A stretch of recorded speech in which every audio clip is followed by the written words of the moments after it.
నమస్తే. Welcome to my channel. నేను మీ సుధీష్ రెడ్డి. ఈరోజు మనం మాట్లాడుకుందాం ఈగిల్ రవితేజ గారి మూవీ.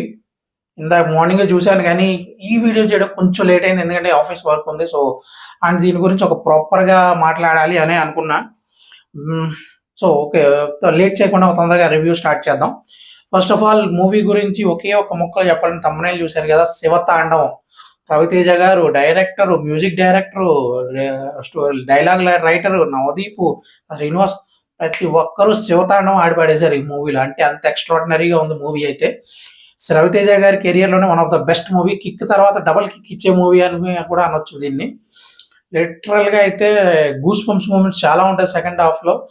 సో మాట్లాడుకుందాం ఒక్కొక్క విశేషం గురించి, అండ్ పాజిటివ్స్ ఏంటి, నెగిటివ్స్ ఏమున్నాయి, వాటి గురించి కూడా డీటెయిల్గానే మాట్లాడుకుందాం. దీనికి ముందు రవితేజ గారికి వచ్చిన ధమాకా తర్వాత రావణాసుర అండ్ టైగర్ నాగేశ్వర రెండు కూడా మన టైగర్ నాగేశ్వర కొంచెం బెటర్గానే ఉన్నా, లెంత్ ఎక్కువ అవడం వల్ల కొంచెం దెబ్బడింది సినిమాకి. కానీ ఈ మూవీకి వచ్చేటప్పటికి అలాంటి ఈ కంప్లైంట్స్ ఏమీ లేవు. మనకి ఆ బోర్ కూడా కొట్టదు. మూవీలో గట్టి మ్యాటర్ ఉంది. ధమాకా తర్వాత మళ్ళీ 100 కోట్ల మూవీ కొడతాడేమో అనిపిస్తుంది రవితేజ గారు. చూద్దాం మూవీ ఎంతవరకు వెళ్తుంది ఏంటి అని పక్కన పెడితే మూవీ ఎలా ఉంది అని మాత్రం చెప్పాలంటే, first of all first half అంతా కూడా కొన్ని ఘటనలతో గందరగోళంగానే సాగుతూ ఉంటుంది. కామన్ ఆడియన్స్ ఏంటి ఈ ఘటనలు బాగుంటాయి కానీ గందరగోళంగానే ఉంటుంది మనకి.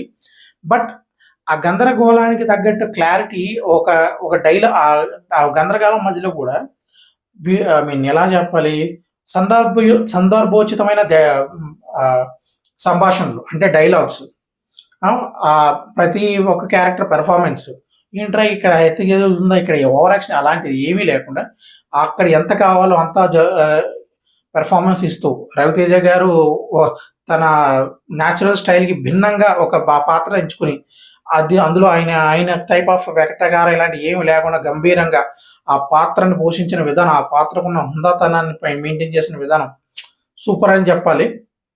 ఆయన పక్కన ఫ్రెండ్గా నవదీప్ ఆయన్ని గైడ్ చేస్తున్నట్టు, ఆయన మంచి కోరే వ్యక్తిగా అండ్ ఆయన చేదోడు వాదోడు ఉండే వ్యక్తిగా మంచి పర్ఫార్మెన్స్ ఇచ్చాడు. కథను ముందుకు తీసుకెళ్ళడం అనుపమ పరమేశ్వరన్ కూడా చాలా మంచి పాత్ర పోషించింది. అలాగే కావ్య తాపర్ సెకండ్ హాఫ్లో వచ్చే లవ్ స్టోరీ ఉంటుంది ఇద్దరి మధ్య.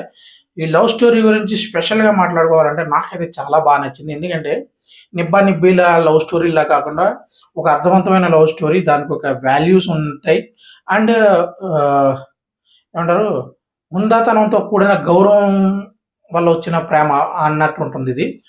అండ్ చాలా మెచ్యూర్డ్, ఇదొక ఇద్దరు మెచ్యూర్డ్ పీపుల్ వాళ్ళ మధ్య జరిగే లవ్ని అండ్ చాలా అందంగా ఒక కావ్యాన్ని చూపించినట్టు చూపించారు. సూపర్గా ఉంది. అండ్ దానివల్ల అక్కడి నుంచి ఆ బాధ స్టార్ట్ అయ్యి అతను ప్రళయకాల రుద్రుల్లా మారి రుద్రతాండవం ఎలా చేశాడు అనేది దానికి ఒక కరెక్ట్ సింక్ ఇచ్చారు. ఇది ముందు చెప్పుకున్నాం కదా, ఘటనలు ఉన్నాయి, ఆ ఘటనలు బాగున్నాయి కానీ ఘటనలు గందరగోళంగా ఉన్నాయి. ఆ గందరగోళాన్ని అంతటిని చెల్లాచెదరు చేసే ఈ ప్రేమ కథ కలుపుకొని ఆ కారణ ఈ ఘటనలకి కూడిన కారణం ఈ ప్రేమ అని తెలుసుకున్నప్పుడు లిటరల్గా మనం బాధపడతాం. అలాగే గూస్ పంప్స్ మూమెంట్స్ ఉంటాయి అండ్ ఈ పాత్ర కనెక్ట్ అయ్యి ముందుకు వెళ్తుంటాం అండ్ అరేరే అనే మూమెంట్స్ కూడా ఉంటాయి మనకి. చాలా బ్యాక్గ్రౌండ్ స్కోర్ అయితే సెకండ్ హాఫ్లో మాత్రం ఇరగ తీసేసాడు. అండ్ అజయ్ ఘోష్ గారు, Srinivas Reddy dark side comedy కూడా చాలా బాగా పండించారు.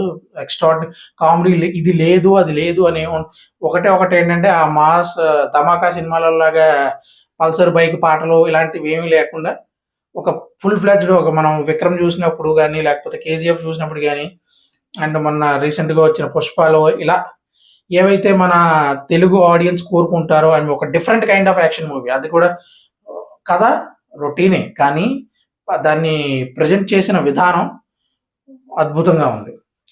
చెప్పాను కదా, ఒక డిఫరెంట్ స్క్రీన్ ప్లేతో ఒక మూడో వ్యక్తి భావంతో ఈ కథని చెప్పించడం అండ్ ఆ తీసుకెళ్లిన విధానం, అనుపమ పరమేశ్వరన్ ఒక్కొక్క పాత్ర రివీల్ అవుతూ ఆ కథలు ముందుకెళ్ళిన విధానం నాకైతే చాలా బాగా అనిపించింది. ఇంత కూడా నాకు ఎక్కడ బోర్ కొట్టలేదు. సినిమా అయితే సూపర్గా ఉంది. ఈ మిస్ అవ్వకుండా ప్రతి ఒక్కరు ఫ్యామిలీతో వెళ్ళి చూడండి. ఎలాంటి అసభ్యకరమైన సన్నివేశాలు కానీ లేకపోతే తలలు నరికేసుకోవడం, ఇలాంటి మొలలు నరికేసుకోవడం ఇలాంటి సన్నివేశాలు కూడా ఏమీ లేవు. ప్రశాంతంగా వెళ్ళి ఫ్యామిలీతో పాటు వీకెండ్లో చక్కగా ఒక సమోసా తింటూ కూల్ డ్రింక్ తాగుతూ ఎంజాయ్ చేసి పిల్లలందరితో కలిసి కూర్చుని తగ్గ సినిమా. సో మిస్ అవ్వకుండా తప్పకుండా చూడండి. జై శ్రీరామ్, జై హింద్.